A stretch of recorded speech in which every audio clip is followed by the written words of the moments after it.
Good morning po mga katubig, no? Ngayon po meron po ako i-discuss sa inyo kung paano po ba talaga bakwas or mag-regenerate ng ating resin.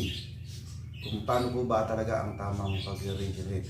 Ang bright tank po natin ay yun po, ang laman po niyan ay 80 liters po yan. So dapat po ang asin po natin na ilalagay ay 25% at 75% po yung water. So ang nangyayari po kasi sa iba, basta lalagyan ng asin at lalagyan ng tubig. So hindi, wala po sa tamang proseso. So ang gagawin natin ngayon, ituturo ko po sa inyo kung paano po magbakwas ng asin sa ating resin para ma-regenerate po ng maayos yung ating resin. Paano po ba puputok ang hardness doon sa resin sa tamang oras at tamang dami ng tubig? Ito po, sundan niyo po ako.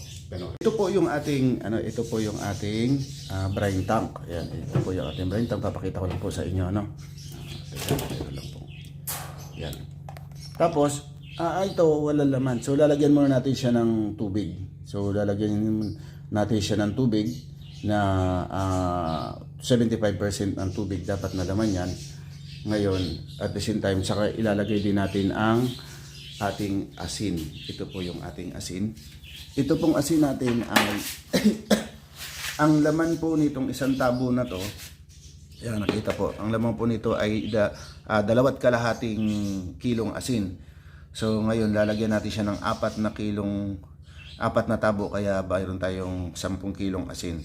Ang required ko na asin, yung tama talaga para siguradong ma-regenerate po yung ating yung ating resin, 8 kilo hanggang 10 kilo para siguradong puputok ang ating ang hardness doon sa ating resin, para pag binakwas natin siguradong lalabas lahat ang hardness niya. Ito po, ilalagay na po natin. Yan.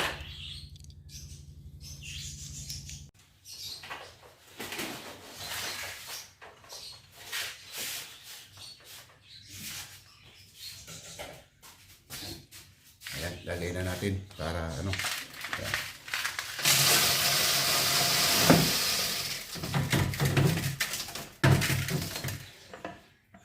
Yan. Papakita ko sa inyo kung gaano kadami yung asin. Yan. Kung sa iyong asin natin, yan po, halos 25% po yan sa laki po ng ating brine tank na yan ay 80 liters. So ngayon, lalagyan na natin siya ng tubig na hanggang dito. So kailangan eksakto yung tubig natin para yung layo at haba ng i-regenerate natin dito sa ating sa tamang oras ay makumpleto niya. At makumpleto niya na para pumutok lang yung ating resin, kumalas yung hardness doon sa ating resin. Okay? Okay po. Start na tayo. So lalagyan na natin siya ng asin ay ng tubig. Yan. Ito po. Pipihitin natin siya. So ito yung ating yan. Isisit muna natin sa brine refill para malagyan siya ng tubig. Tapos iuuna natin to para siguradong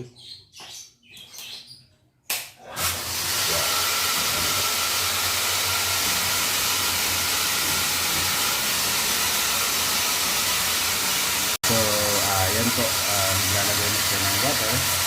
So antayin lang natin siya na hanggang umabot po sa tamang level ng ating brine tank para may process natin ang susunod natin hakbang tapos sa mag-regenerate ng ating resin. So itong ginagawa natin, dito po sa pinaka-importante bahagi ng ating water station para titignan yung ating membrane natin pagka nagpa-process tayo ay hindi siya nagpa-plug.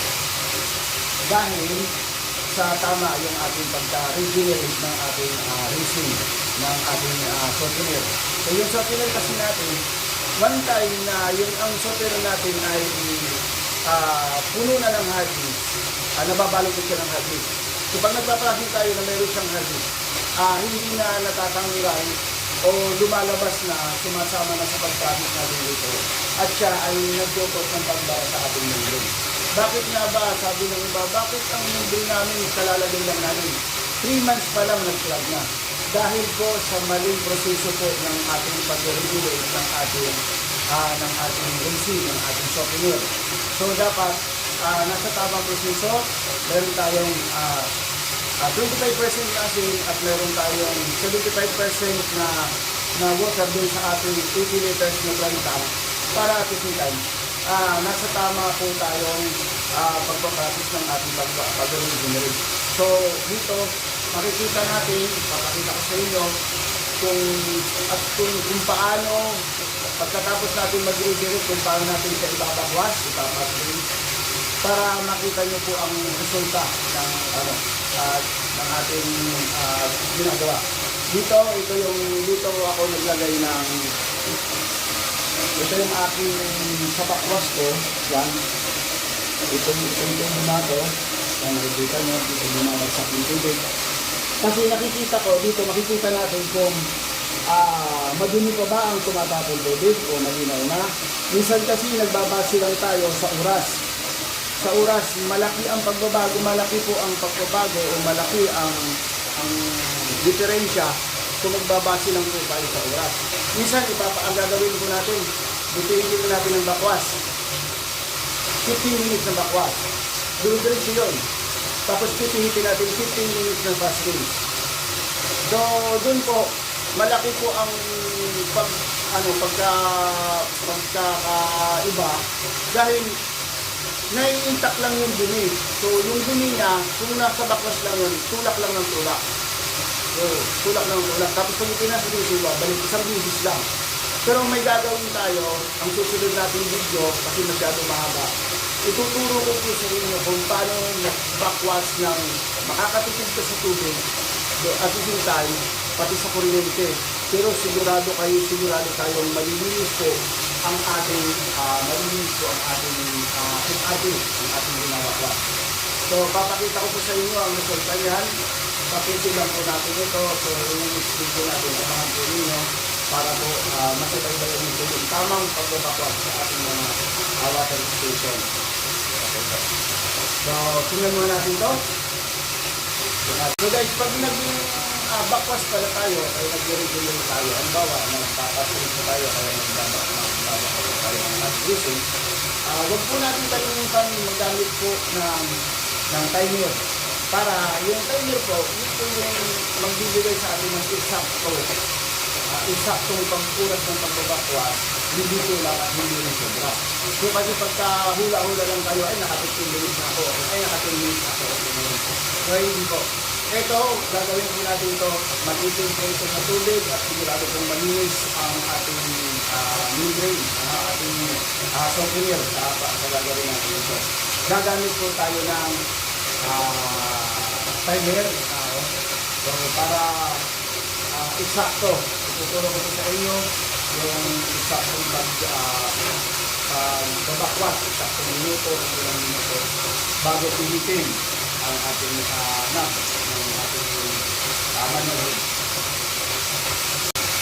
So, dito pa talaga sa ginagawa natin po, para masubay-subayan nyo talaga, panoorin nyo po hanggang sa dulo po yung ating video. Para masundan nyo po kung ano po yung tamang gawin po natin. Tingnan natin kung kumpleto na siya. Ayan, okay na. Kumpleto na yung kayang tubig. So, ayan. Pipihitin na natin siya, guys. Ngayon, papunta ng brine slow. Yan. Yan. Nakita nyo po, may dial po yung ating head. Kasi bago pa. Susunod po pala, ituturo ko sa inyo kung bakit nawawala yung dial ng ating head. Kung bakit nagkakaganon po. Dahil po yan sa maling proseso po ng pag-iikot ng ating head at saka pag-switch ng ating ng ating pump. So kailangan pagpipihitin natin to, papatayin muna natin yung ating pump para hindi nahihigop yung o-ring ng ating head para hindi siya sumisikip. Ayan po. So i-on na natin ngayon.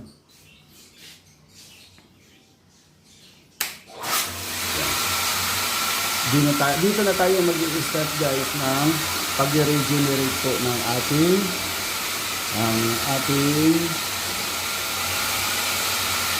softener. Yan. So, tulad ng sinabi ko, gamit po tayo ng timer. Yan. Start na natin yung timer natin. Yan. Para malaman natin ang eksaktong oras.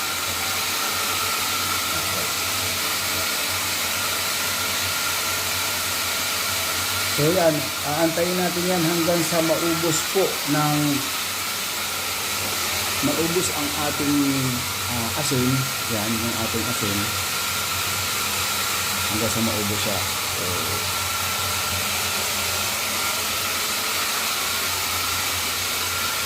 guys, yan, nakikita natin na bumubula na yung ating tubig na lumalabas sa ating regulation. So, ibig sabihin nun, nag-aano na yung asin, pumapasok na yung asin sa ating FRP. Yan. Okay, meron pa. So, kailangan maubos natin yan. Kasi sayang din yung minuto na ipaprocess na doon sa atin.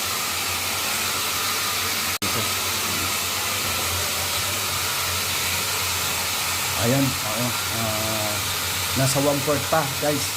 So, kailangan maubos natin yan. Kasi pag hindi natin naubos yan, hindi sabihin, hindi kompleto yung ating pag-regenerate doon sa ating resin. So, kailangan kompleto talaga yung pagkaka-regenerate niya. Sa pag-regenerate pala natin guys, kailangan kompleto yung oras sa atis. Maubos talaga yung laman ng ating dry tank para yung ating resin hindi nahilaw. Ibig sabihin, parang kami kung hindi natin hindi maganda ang ito. So, parang ganun din yung ating ginagawa ngayon. So, kailangan talaga ma-reach na yung tamang oras yung sa kanyang pag-regenerate para malinis talaga at pumutok yung ating resin. Kasi kung hindi siya pumutok, naandun pa rin, nakakapit pa rin yun. Pagbakwas natin, hindi pa rin siya may kakapit sa labas. So, kailangan din, napaka-importante na pumutok siya at pag binakwas natin, ay naitapakon niya palabas yung kanyang hardness. So, yun po yung pinaka-importante po doon. So, saka sa oras na pala guys, pagka nag-regenerate kayo, at least man lang 20 minutes to 22 minutes ang itagal ng pag-regenerate nyo para makompleto talaga yung pag-regenerate ng ating resin. No guys, huwag nyo pong kalimutan kasi napaka-importante po yan. At the same time, hindi po nagbabara yung ating membrane dahil sa hardness po. Kasi yung pagbara ng ating membrane dahil po sa hardness yan na hindi nakukuha ng ating resin pag tayo po ay nagbabakwas o kaya nag-regenerate po. So ayan, 19 minutes na siya. Ayan. Tingnan natin yung ating brine tank kung na siya, done na, tapos na, o wala na siyang tubig. O ayan guys, wala na siyang tubig, so ibig sabihin, na-reach na natin yung 20 minutes at naubos natin yung laman ng ating brine tank. Ibig sabihin, eksakto yung ating pagkaka-regenerate ng ating resin. Yan, yun po. So, yan, patay na natin, no? So, ngayon, pipihitin na natin siya papunta ngayon sa bakwas, no? Magbabakwas na tayo. Magi-start na tayo ng bakwas, guys. Yan. Kasi tapos na tayo mag-regenerate. Yan. Nakalagay na siya sa bakwas o ng stipo natin ay bakwas. So, yan. Isisit na natin yung ating timer. Ngayon, ang unang step natin, isisit natin yung ating timer sa yan, sa 3 minutes. No? 3 minutes muna tayo bakwas. Guys, sundan nyo lang po.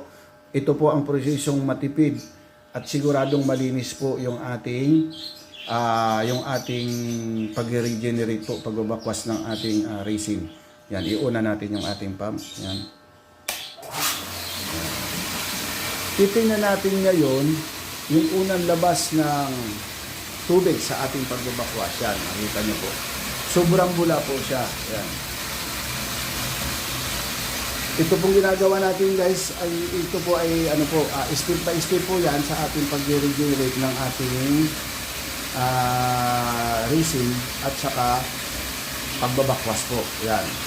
Ito po ay bakwas to. Yan. 3 minutes po siya.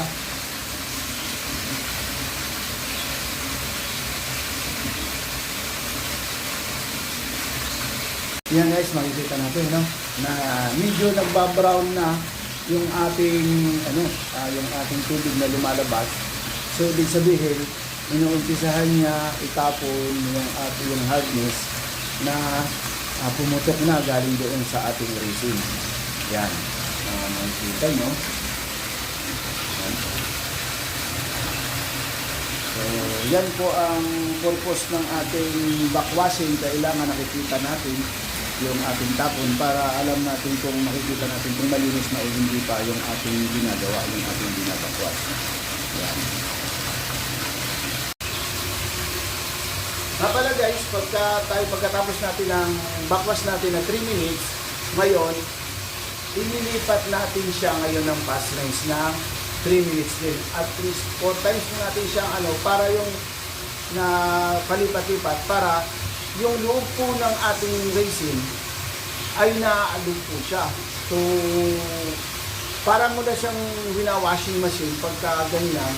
So, ngayon tutulak niya tapos yung nai-intact na dun sa ibabaw. So, kasi pag ganyan yan eh. So, ngayon, pagka pinas-rinse natin siya, itutulak niya naman yung nasa ilalim, papunta naman yun dun sa ibabaw. Parang na-reshuffle siya yung ating resin sa loob ng So, pagkatapos itong 3 minutes natin, ilipat na natin siya ng fast rinse ng 3 minutes again.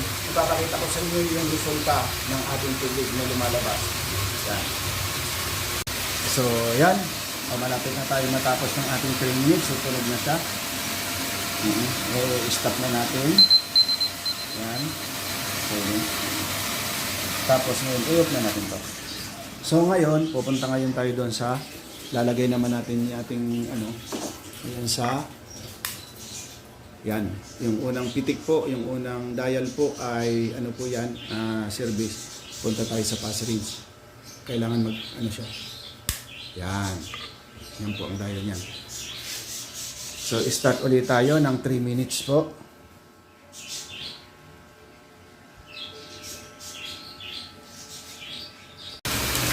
Yan guys, yan makikita natin medyo nagbabrown na po yung ating tubig. Yan po ang pinaka maganda na nakikita natin yung kasi nalaman natin kung ano po yung ating pagbabakwas, effective po ba. Yan guys, tumutulog na yung ating timer. So ibig sabihin, kumpleto na yung oras natin. Yan. So papatayin ng ating glass. Yan, sisit muna natin itong ating oras ulit. Tapos, isa pang bakwas ulit. Yan, lilipat natin siya sa bakwas para yan, yes. Ayan. Lilipat na natin siya sa bakwas. Yan. Yan, bakwas ulit tayo. Okay. Yan.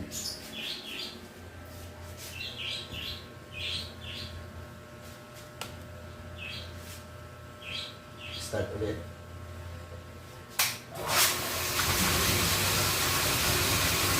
Bago ito natin, yan, ito yung pangalawa natin pihit sa baklas. So, makikita natin na medyo naglilinaw na yung ating yan.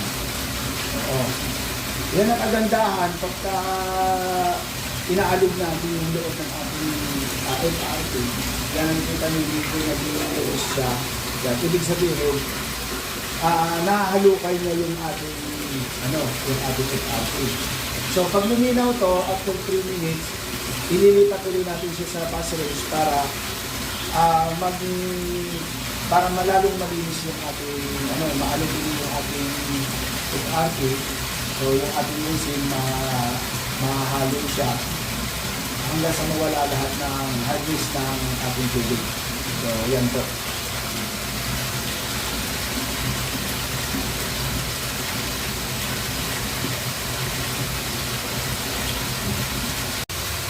So yan, tumutunog na ulit yung ating timer. So stop na natin siya.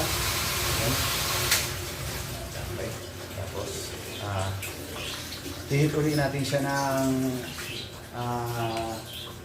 pass rinse, guys. Sa pass rinse. So ito po ay palibang apat na po ito na 53 minutes. So ibig sabihin,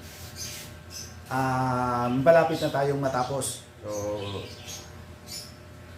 maiksi ang oras ng pagbabakwas, pero epektibo na malinis po yung ating FRP, yung ating binabakwas. Yan.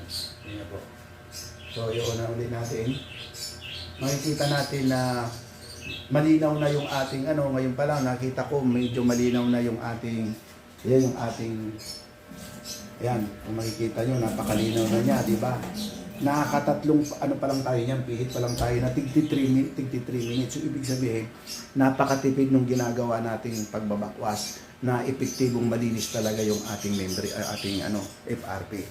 Yan. Kasi yan, ang iba kasi pihit lang, babakwasin lang ng isang beses, tapos isang beses ng pass rin. Hindi niya nahalo yung hindi niya nahalo pa yung loob ng ating FRP. Kaya, aksayado sa tubig. Isipin mo yung 30 minutes. Yung 30 minutes na itatakbo ng motor kung gaano kalaking tubig yung ating mauubos doon. Tapos hindi naman masyado nalilinis yung ating FRP. So malaking tapo ng pera dahil yung tubig ay binabayaran natin. So yan po. So ito na, ipaprocess na po natin yung ating last stage na ang ating pagbabakwas, pass rinse ito. Ito na yung last.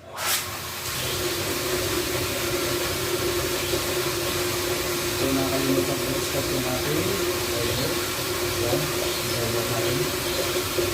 importante po talaga na may oras mga kasister kasi para hindi po naaksaya po yung tubig natin at saka yung kuryente natin. Pero sigurado naman kahit sa iksing oras na yan 3 minutes, tututusin napakahaba na ng 3 minutes talaga pang-bakwas din natin. Kaya okay na yung eksaktuhin natin para hindi tayo na sa tubig na parang nalalakihan. Kasi pag masyado lalaki na, medyo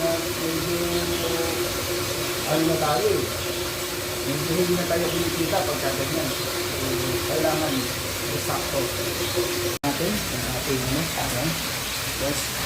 Ang gamit na kalinis na. Yan. Ang ating last stage ng ating pagbabakwas. Yan. Malinis na siya. Maputi na yung ating tubig na lumalabas. Ngayon, tapos na. Ang ating pagbabakwas. Yan. Nakita natin na effective yung ating ginawa. Ayan, kita nyo naman po. Malinis na po siya. So, ibig sabihin, dito na nagtatapos yung ating pagbabakwas. So, guys, yan po yung ating tutorial na ngayong araw na to. Sana po, mayroon po kayong natutunan sa aking tutorial ng ating pag-regenerate ng ating racing. So, palike and share na lang din po at saka subscribe. Maraming salamat po sa inyo sa araw na ito. Salamat po sa Diyos.